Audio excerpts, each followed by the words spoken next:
I'm fine. No, really, I am. Today was fine. I couldn't make myself a sandwich this morning, so that was fun. Yeah, I had to ask my mom to spread on the peanut butter. Isn't that great? Yeah, I couldn't hold the jar and the knife and the bread. You know, it's the most overwhelmed I've ever been making lunch. So yeah, that was my morning. And I know it's not what you really care about, but I'm going to talk about my morning, so we're just going to both accept that fact.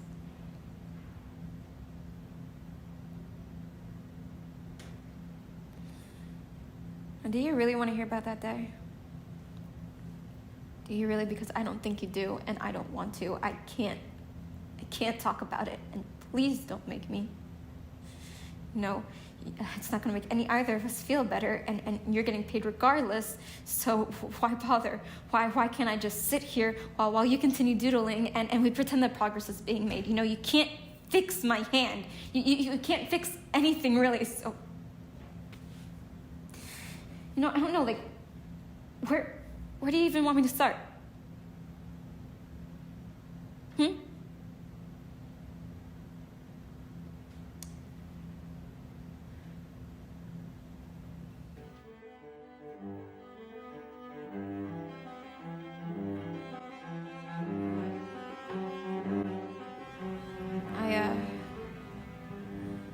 I used to play the cello.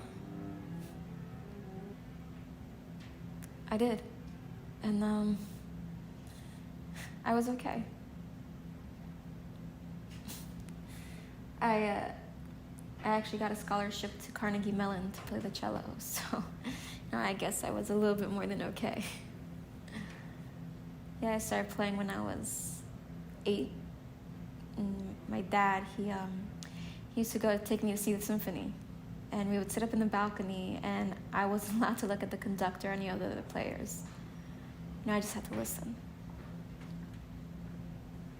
You know, I always thought it was pretty useless to go to the symphony and not look. We could have saved the $80 in the car ride over if we just listened to the tape player on the floor in the dark. But he loved it, and I loved him. So I started to play the cello at 8 years old. When most 8-year-olds want to play baseball or soccer in the mud, I wanted to play an instrument that was nearly double my size. And I was small, and it was so huge. And I slowly learned how to wrestle with the cello. It took me a while to play the cello, and I started to fight with it. Not fight the idea of playing. I wanted to play. Just, you know, fighting with the size of the thing and the technique. I just wanted to play the cello, you know. I didn't want to learn or practice. I just wanted to sound like the symphony.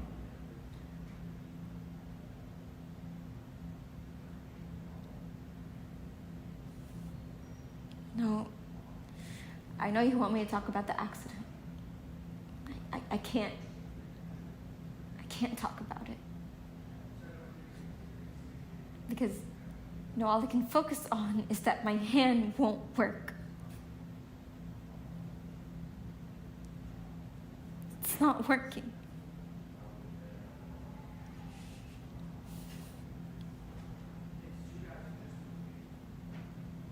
See? No, the doctor, not you, doctor, the other type, he says it's psychosomatic. It's all in my head.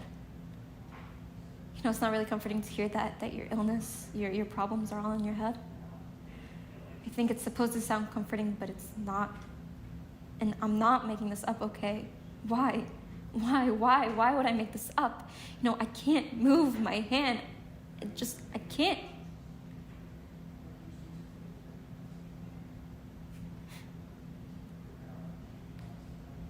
And the doctor, he said it's called glove paralysis. And that's exactly how it feels. And my fingers. No, this isn't easy for me, okay? And I don't want to talk about it. But apparently talking about it is supposed to make it feel better, but look, this is going to sound really selfish or whatever, but I don't really care about making it better for other people. And the pressure to talk about it, it all comes from other people, as if my suffering is somehow causing them problems. You know what? I'm sorry. No, I'm not sorry. But I'm annoyed that everybody is pretending that they're helping me for my sake. And I know it bothers my mom to see me like this. And my dad. But everybody just needs to stop pretending that they're worried about me. They're just worried about themselves. And while I can't make myself a stupid sandwich or drive with my hands at 10 and 2 or whatever.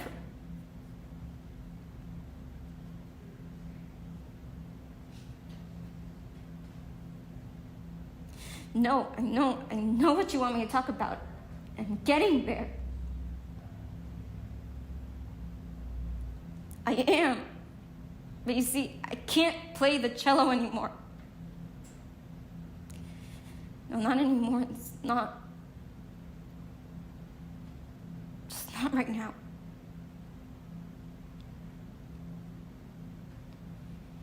I can't.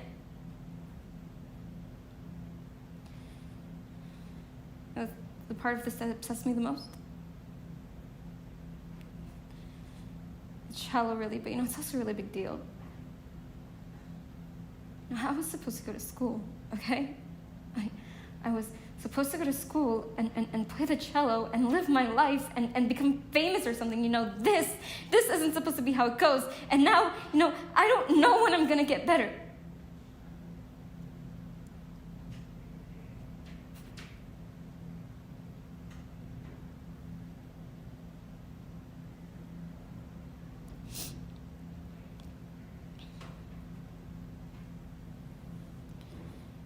I don't know how it happened.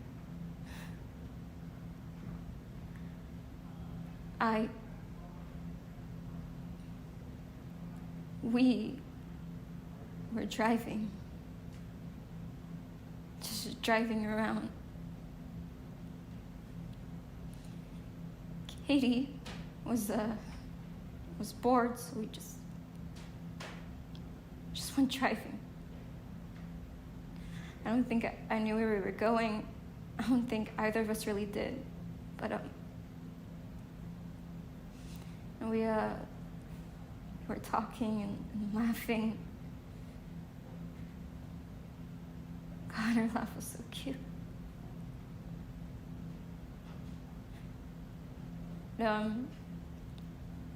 It sounded like a piccolo. It fluttered like a piccolo.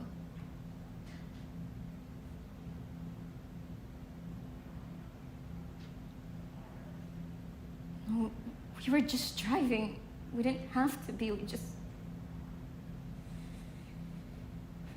were.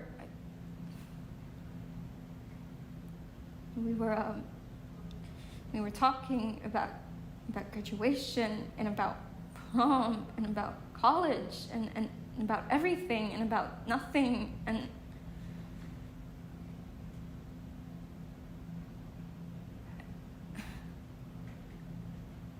I don't know. I don't know.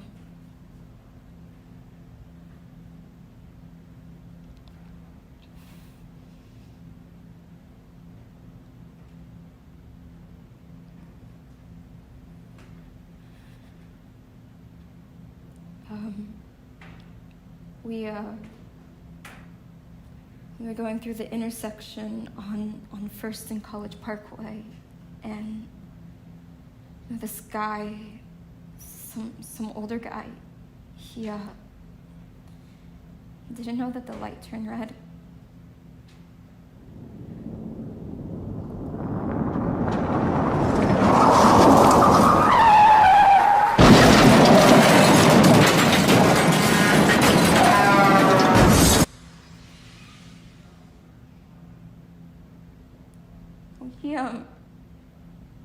he slammed into the passenger side of my car.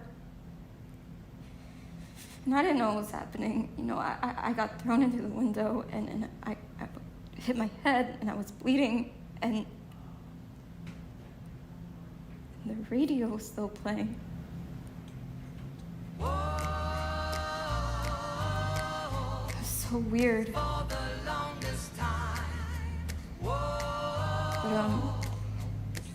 But it was playing that song about the longest time.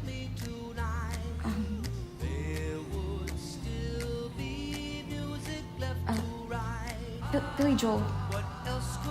Yeah. Billy Joel.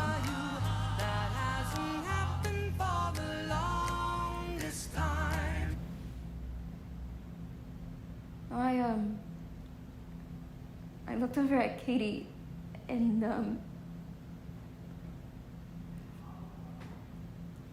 she wasn't moving. And I tried. I tried to unbuckle my seatbelt. I did, but I couldn't figure it out. I couldn't see it, so I just kept on saying, Katie, Katie, Katie, Katie, Katie. But no, I don't know when she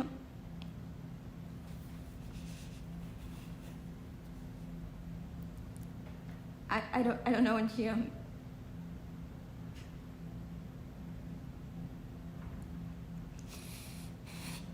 when she. But they took her over to the hospital, and they took me in a separate ambulance, and the whole ride there I was just calling her name, and they tried to calm me down by asking me all these questions. I don't know, I guess to see how hard I hit my head. What's your name? What's your parents' name? What's your birthday? What's your favorite color? Billy, do you know where you are? And I just kept on saying, I don't know, I don't know where she is. And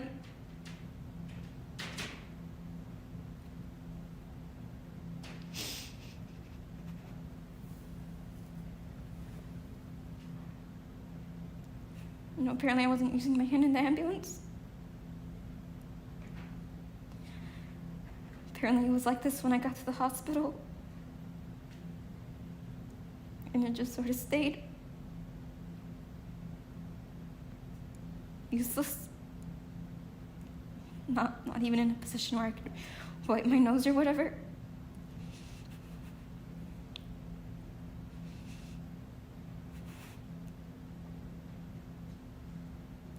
I was gonna marry her. I was so sure of it. For weeks after the accident, I refused to believe him. I even saw her, and I couldn't believe them.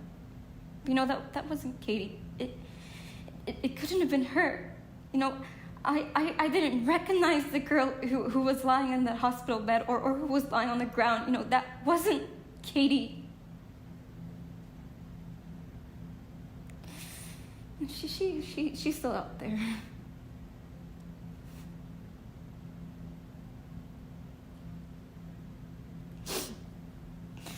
I told you you didn't want to hear that story. I told you, and I don't want to talk about it, because all I can worry about is that I can't play the cello anymore, and Katie loved it when I played the cello. It doesn't even matter now because my hand. Do you know how terrifying it is to not work like you're supposed to? To have a part of you that is faulty, that is broken.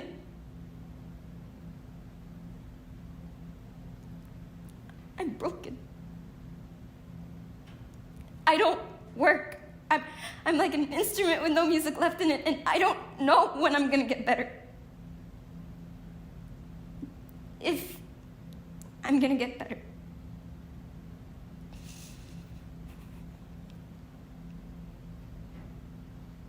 What am I gonna do about school?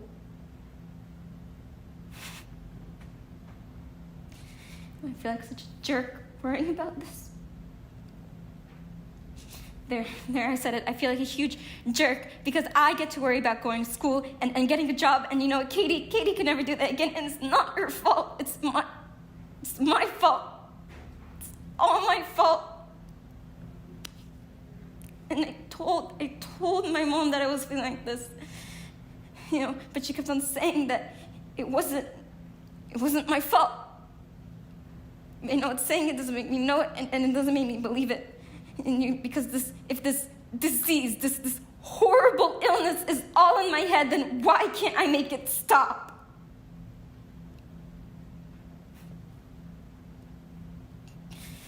It's my fault.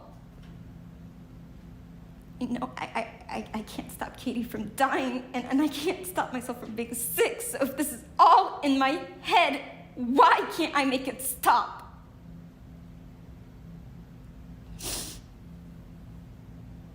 So you know what, there, that's the story. You know, is that what you wanted? Does that make you feel better? Because you know what, I feel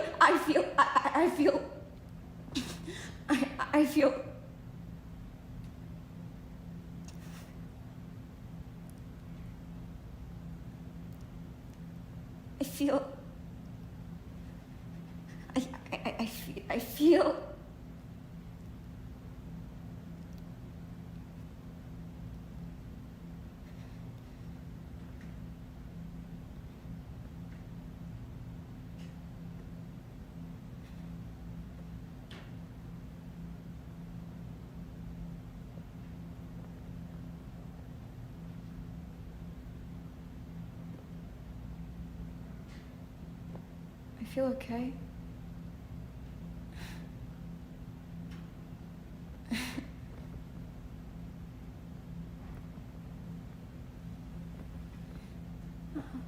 Hungry, sort of.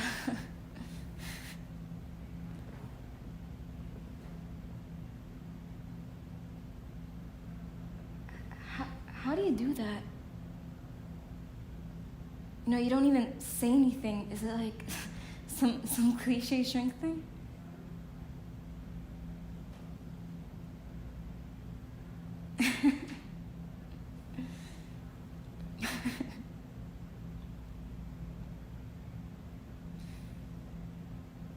Look, I'm sorry that